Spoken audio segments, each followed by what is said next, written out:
Highly important topic, लगभग law के हर exam में ये पूछा जाता है, नेचुरल पर्सन्स और लीगल पर्सन्स।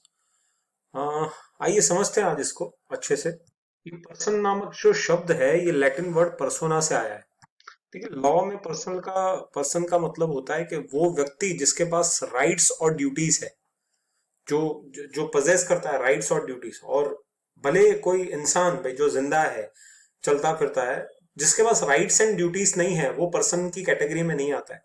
जैसे पुराने जमाने में अमेरिका में स्लेव्स हुआ करते थे, उनको राइट्स और ड्यूटीज नहीं होती थी, तो वो पर्सन में काउंट नहीं होते थे। यानी जो व्यक्ति जो राइट्स एंड ड्यूटीज पजेस करता है, आज के तारीख में तो दुनिया में लगभग हर जगह ये है, राइट्स एंड ड्यूटीज हर इंसान को। मतलब कुछ देशों को छोड़ के जहाँ पे तानाशाही अभी भी जिंदा है, जैसे नॉर्थ कोरिया है, वहां पे डेमोक्रेसी नहीं है, तो वहां पे शायद हालात कुछ और हैं।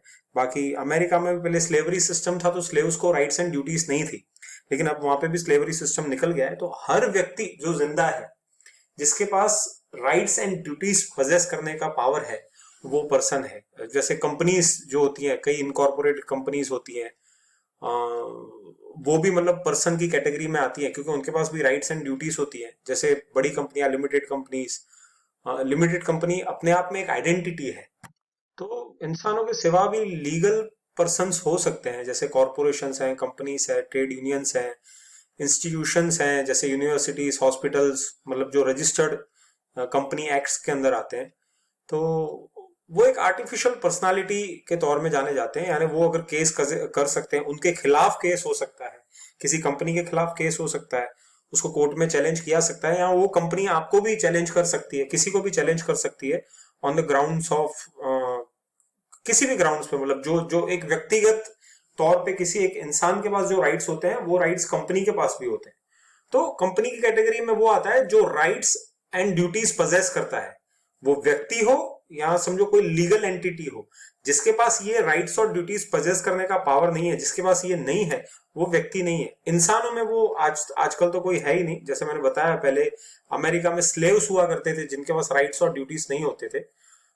जैसे प्रिजनर्स हैं, प्रिजनर्स के राइट्स जो है वो कुछ कम हो जाते हैं, लेकिन उसकी ड्यूटी तब भी रहती है, वो प्रिजन के अंदर रहता है तो भी, लेकिन कुछ राइट्स उसके पास भी रहते हैं, बिल्कुल जीरो नहीं हो जाते।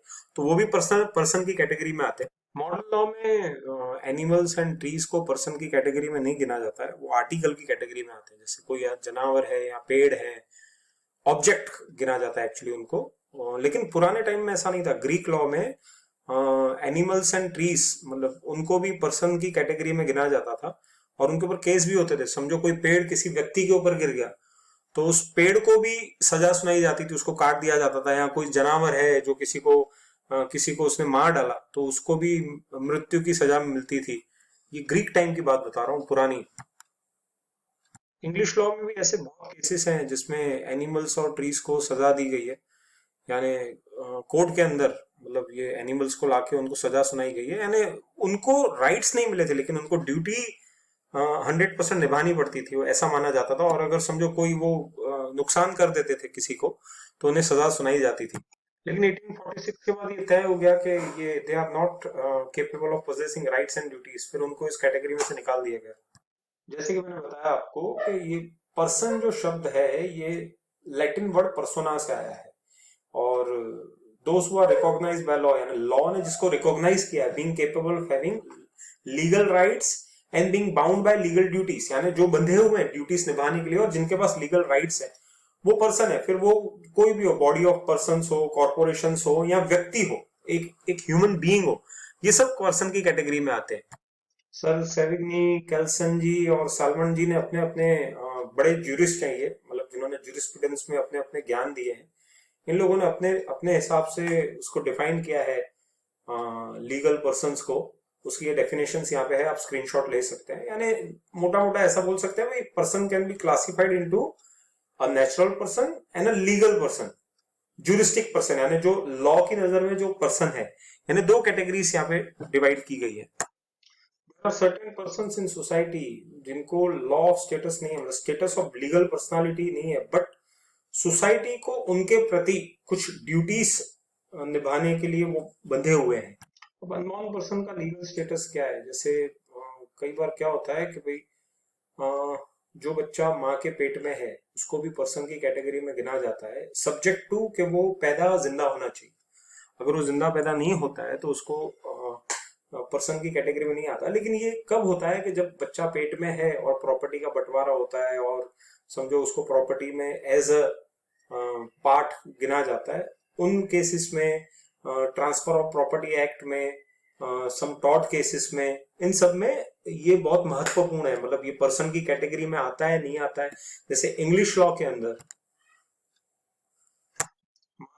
बच्चा पर्सन की कैटेगरी में आता है और उसके नाम पे प्रॉपर्टी ट्रांसफर की जा सकती है। उसी तरह आर्टिकल 906 फ्रेंच सिविल कोड के अंदर परमिशन है ऐसे कि अनबॉर्न चाइल्ड के नाम पे प्रॉपर्टी ट्रांसफर की जा सकती है। लेकिन मोहम्मदन लॉ यानी मुस्लिम लॉ के अंदर ये परमिटेड नहीं है।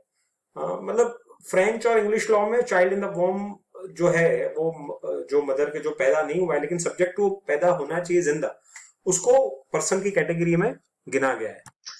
लॉ के अंदर section 30 of transfer of property act में किसी जो बच्चा पैदा नहीं हुआ है उसके नाम पे प्रॉपर्टी ट्रांसफर कर सकते हैं, लेकिन ट्रस्ट के थ्रू, यानी ट्रस्ट क्रिएट करके। यानी जब वो बच्चा 18 साल का होगा पैदा होने के बाद, तब वो प्रॉपर्टी उसको वेस्टेड होगी, नहीं तो तब तक वो ट्रस्ट के पास रहेगी। ट्रस्ट यानी किसी घर के कोई व्यक्ति को ट्रस्टी बना सकते हैं या किसी को भी, मतलब ट्रस्ट जो नियुक्त किया गया हो कोर्ट द्वारा, लेकिन डायरेक्ट उसके नाम पे इंडियन एक्ट के अंदर नहीं की जा सकती। सिमिलरली 114 सेक्शन है इंडियन सक्सेशन एक्ट 1925 का। उसमें जो व्यक्ति अपने विल बनाता है वो अनबॉर्न चाइल्ड के नाम पे प्रॉपर्टी वेस्ट कर सकता है, लेकिन सब्जेक्ट टू बच्चा जिंदा पैदा हो। तो ऐसे ही कुछ लॉस जो दूसरे हैं, पर्सनल लॉस हैं, उसके अंदर भी बच्चा जो पेट में है, अनबॉर्न चाइल्ड, वो पर्सन की कैटेगरी में काउंट होता है। जैसे इंडियन एक्ट है, इंडियन पीनल कोड के अंदर सेक्शन 315 में किसी बच्चे की प्री नेटल यानी उसके पैदा होने के पहले अगर उसको इंजरी पहुंचा के उसको खत्म करने की कोई चीज की हो तो वो अंदर आईपीसी 315 के अंदर ऑफेंस माना जाता है। वैसे ही सीआरपीसी में सेक्शन 416 क्रिमिनल प्रोसीजर कोड में अगर किसी लेडी की हत्या हुई है और वो सपोज प्रेग्नेंट पाई गई तो डबल मर्डर का चार्ज लगता है। यानी वो जो बच्चा जो उसके पेट में था जो जिंदा पैदा होने वाला था, लेकिन उस लेडी की हत्या कर दी गई तो बच्चा भी मर गया, तो वो उसके मर्डर का चार्ज भी जिसने कमिट किया है उसके ऊपर लगता है और up till imprisonment of life तक का उसके ऊपर चार्ज लगता है। कनाडा में अनबॉर्न चाइल्ड जो है उसे लॉ ऑफ टॉर्ट का भी बेनिफिट मिलता है, लेकिन इंडिया और इंग्लैंड में लॉ ऑफ टॉर्ट के अंदर अनबॉर्न चाइल्ड को वो राइट्स नहीं मिले हैं legal personality for certain purposes tort का केस करने के लिए। अब legal status of a dead man, dead person, मतलब कोई भी व्यक्ति जब उसकी मृत्यु हो जाती है तो उसके राइट्स और ड्यूटीज सब खत्म हो जाती है। लेकिन मृत्यु के बाद उसके कुछ राइट्स ये रहते हैं कि दूसरे व्यक्ति उसके प्रति कोई निरादर आचरण करें तो उन्हें सजा मिलती है। यानी जो व्यक्ति मर गया है उसके रिलेटिव्स उसके खिलाफ ये मुकदमा कर सकते हैं भाई डिफेमेशन का। यानी एक डेड बॉडी के प्रति एक आदर व्यक्त करना पड़ता है, उसके साथ कोई ऐसी घटना ना हो, ऐसी कोई चीज नहीं की जाती है जो अगेंस्ट किसी, मतलब किसकी रिस्पेक्ट, उस डेड बॉडी की रिस्पेक्ट कम हो जाए, तो वो राइट्स उस डेड बॉडी के होते हैं। और यानी पूरी दुनिया, मतलब वो रैम अगेंस्ट उसके सामने जो भी व्यक्ति है वो उसके खिलाफ, उसकी बॉडी के खिलाफ कोई भी ऐसी चीज नहीं कर सकता जिससे वो डिफेम हो। ऐसा कोई भी एक्ट इंडिया के अंदर सेक्शन 297 आईपीसी के तहत पनिशेबल ऑफेंस है और defamation under section 499 of Indian penal code में वो चार्ज हो सकता है। जैसे कोई अनजान लाश मिलती है मतलब इंडिया के अंदर, तो उस लाश का एक राइट होता है कि उसको बाइज्जत उसको क्रिमेट किया जाए। उसकी रिलीजियस भी समझो मालूम पड़ता है ही इज मुस्लिम और ही और शी इज अ मुस्लिम और ही और शी इज अ हिंदू और एनी रिलीजन अगर मालूम पड़ता है तो उसका लास्ट रिचुअल बहुत ही बाइज्जत किया जाता है। सुप्रीम कोर्ट का एक ऑर्डर भी आया था आश्रय अधिकारी अभियान वर्सेस यूनियन ऑफ इंडिया में। तो कोई भी, मतलब जो ऐसी कोई बॉडी मिलती है मतलब जिसका कोई क्लेम नहीं किया जाता तो उसको बाइज्जत उसको क्रिमेट किया जाता है गवर्नमेंट द्वारा। इंग्लिश मुस्लिम लॉ दोनों में समझो किसी कब्र के साथ कोई छेड़खानी की जाती है तो भी वो क्रिमिनल ऑफेंस गिना जाता है। मरे हुए इंसान की विल के राइट्स हैं भाई, वो विल जो बना के गया है उस विल के हिसाब से उसकी प्रॉपर्टी को डिवाइड किया जाए, वो एक राइट मरे हुए इंसान का है। मतलब जो इंसान की मृत्यु हो जाती है उसके बाद ये राइट उसको होता है कि वो अपनी प्रॉपर्टी जैसे विल बना के गया है उस तरह से वो प्रॉपर्टी वेस्ट की जाए उसके, मतलब जिसके नाम पे उसने की है वो। लीगल स्टेटस ऑफ एनिमल्स में जैसे मैंने आपको बताया, पुराने टाइम में एनिमल्स के ऊपर भी केस हुआ करते थे, लेकिन मॉडर्न लॉ में एनिमल्स को एक ऑब्जेक्ट माना जाता है, एक आर्टिकल माना जाता है, उनको कोई राइट्स एंड ड्यूटीज नहीं होती है। लेकिन समझो वो किसी को नुकसान पहुंचाते हैं, जैसे पालतू जानवर हैं जो नुकसान नहीं पहुंचा सकते, वो किसी को नुकसान पहुंचाते हैं और वो नुकसान पहुंचाने की स्थिति में है और वो मालिक उसको प्रिवेंट नहीं करता और नुकसान पहुंचा देते हैं किसी को, तो फिर उसके मालिक के खिलाफ नुकसान भरपाई का केस बन सकता है। लेकिन समझो ऐसे ही किसी ने नुकसान कर दिया और ऐसा कोई जानकारी नहीं थी, समझो कोई कुत्ता है उसको रेबीज हो गया, मालूम है उसके मालिक को, उसके बाद भी उसको बांध के नहीं रखता है या उसको दवाई नहीं करवाता है या प्रिकॉशन नहीं लेता है और वो जाके पड़ोसी को काट लेता है, उसको मालूम है रेबीज हुआ है, पड़ोसी को जाके काट लिया है, मतलब ये नेग्लिजेंस उसने किया, उसके मालिक ने किया, तो उसके ऊपर केस बनेगा। लेकिन समझो ऐसा कुछ भी नहीं है और जाके उसने पड़ोसी को काट लिया, उसका पालतू कुत्ता है, तो ऐसा कोई केस नहीं बनता है उस पर। अब एनिमल्स में भी मास्टर की लायबिलिटी बनती है कि नहीं बनती है, वो डिपेंड करता है भाई वो जानवर जो पाला है उसने वो डेंजरस नेचर का है कि नहीं। अब कुत्ते की कैटेगरी को देखने जाओ तो कुत्ते ने जाके पड़ोसी को काट लिया तो वो डेंजरस नेचर का हो गया, नहीं काटा वो डेंजरस नेचर का नहीं है। डिपेंड करता है वो, अगर जनरली ये लायबिलिटी बनती है मास्टर की और ये स्ट्रिक्ट लायबिलिटी में आता है, not in a vicarious liability. जैसे other category of animals, ferocious nature के एनिमल्स होते हैं, जैसे गाय हुई, भैंस हुई, घोड़ा हुआ, वो पालते हैं लेकिन उसका ध्यान नहीं रखा गया, अच्छी तरह बांध के नहीं रखा और उस गाय ने जाके पड़ोसी के वहां कुछ नुकसान कर दिया, तो ट्रेस पास का केस बनता है और उसके मास्टर को रिस्पॉन्सिबल माना जाता है डैमेज के लिए और डैमेज की भरपाई उसको करके देनी पड़ती है।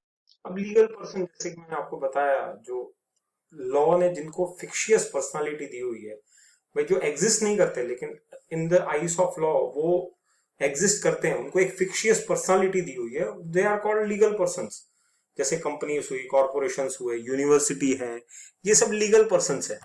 ये सब डिफरेंस है नेचुरल पर्सन और लीगल पर्सन में। आप इसका स्क्रीनशॉट ले लीजिए, जो मैंने आपको समझाया है वो ये पॉइंट्स में समझाया गया है। एक पॉइंट इसके अंदर जो बहुत ही मतलब अच्छा लगा मुझे मुझे natural person can live for limited period, natural person की एक लाइफ है उसके ऊपर वो नहीं जी सकता है। वैसे ही लीगल पर्सन है उसकी लाइफ तब तक है जब तक उसको डिसॉल्व नहीं किया जाए, मतलब वो 100 साल का भी हो सकता है, 200 साल का भी हो सकता है। जैसे अमेरिकन प्रेसिडेंट की पोस्ट है वो दैट इज 100 साल से ऊपर हो गई, अभी तक वो है और आगे भी चलती रहेगी, हम सब जानते हैं। तो लीगल पर्सनालिटी है जिसकी लाइफ कि हम लोग मान सकते हैं कि भाई उसका एंड तभी आएगा जब वो देश खत्म होगा, जो पॉसिबल नहीं। तो लीगल पर्सन की लाइफ एक्सपेक्ट नहीं कर, मतलब वो हम लोग इमेजिन नहीं कर सकते, यानी हम लोग अंदाजा नहीं लगा सकते कि कितनी हो सकती है। बल्कि नेचुरल पर्सन का सबको मालूम है एंड है 100 साल, 125 साल, मतलब बहुत बहुत हो गया तो 130 ईयर्स का रिकॉर्ड है, उसके बाद तो इंसान मरता ही है। बहुत कम केसेस में 130 ईयर्स, बाकी 80 90 100 ईयर्स मैक्सिमम लाइफ गिनी जाती है। लीगल पर्सन को फिक्शियस, ज्यूरिस्टिक, आर्टिफिशियल और मॉरल्स भी कहा जाता है। और ये पॉइंट्स है लीगल पर्सन के जो डिस्टिंक्शन किया हमने, इसका भी आप स्क्रीनशॉट ले लीजिए। प्रेसिडेंट ऑफ इंडिया की जैसे ही एक और है east India company, 16th century में जिसकी स्थापना हुई थी और अभी भी वो चल रही है, यानी 500 साल पुरानी कंपनी और वो लीगल पर्सन है, वो स्टिल इन एग्जिस्टेंस। ये था आज का हमारा topic, natural person and legal person पे। होप आपको ये समझ में आया होगा। जल्दी मिलते हैं नेक्स्ट टॉपिक के साथ, तब तक के लिए गुड बाय।